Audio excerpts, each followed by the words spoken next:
Let's compare two power projects. These two projects both took place at the same time in Canada. Now, these are big projects. They're multi-billion-dollar projects, but these lessons learned apply to all sizes of projects, whether you're working on a $10 billion project, $5 billion project, $1 billion project, or a $5 million project. These lessons learned all apply.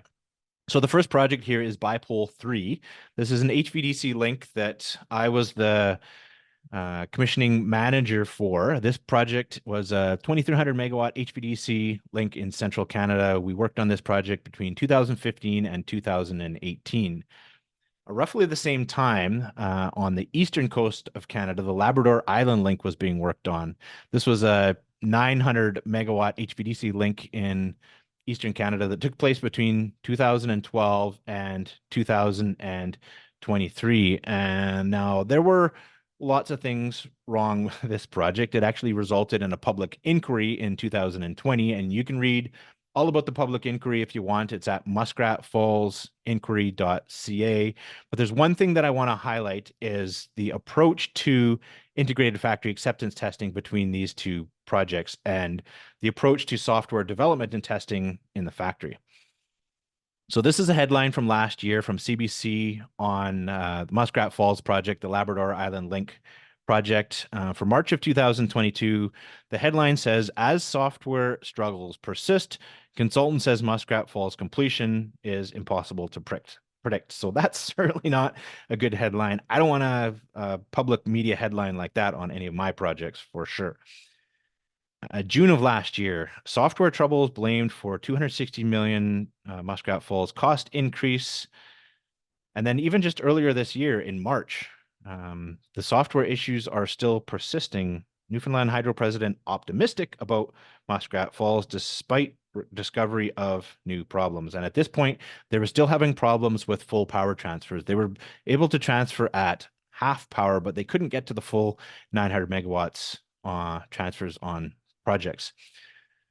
So we can only assume, because they're seeing software issues so late in the project, that their approach to integrated factory acceptance testing was to only test the hardware.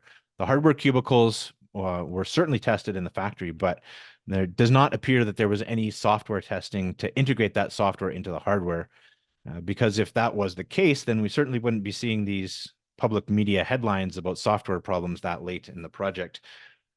Contrast that to our approach with Bipole 3. We had a dedicated 6-month period of integrated factory acceptance testing. So there was 30 cubicles at the southern station. There was 30 cubicles at the northern station, 1,400 kilometers away. We had all 60 of these cubicles all wired up in a simulated environment in the factory in Germany.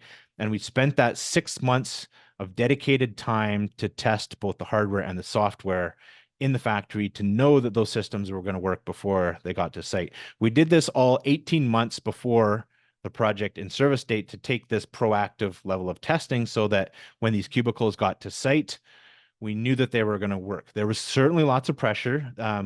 Those cubicles were needed at site to continue with construction, and construction teams absolutely wanted those cubicles and needed those cubicles so that they could get them installed, get all the cables pulled and everything wired up. But we knew that we had to complete our 6 months integrated factory acceptance testing to know that this stuff would work.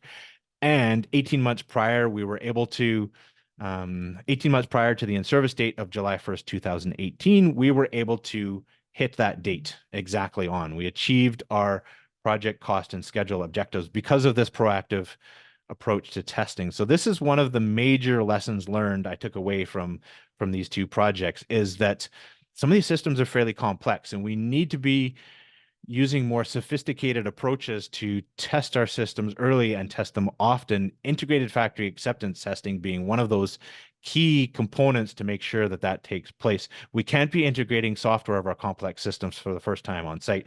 And even smaller components of this projects that did take that approach and integrate their software on site for the first time, they ran into a whole host of problems where equipment was damaged, troubleshooting, debugging, even doing the design in some cases on some of the software caused lots of delays, months of delay, millions of dollars worth of damage when oil pressure wasn't maintained to pumps that were supplying oil to bearings and wrecking equipment. So we need to be testing and integrating these complex systems much earlier on projects. I've learned that lesson, and I hope that by me sharing this, that you can take that away and apply that on your projects as well.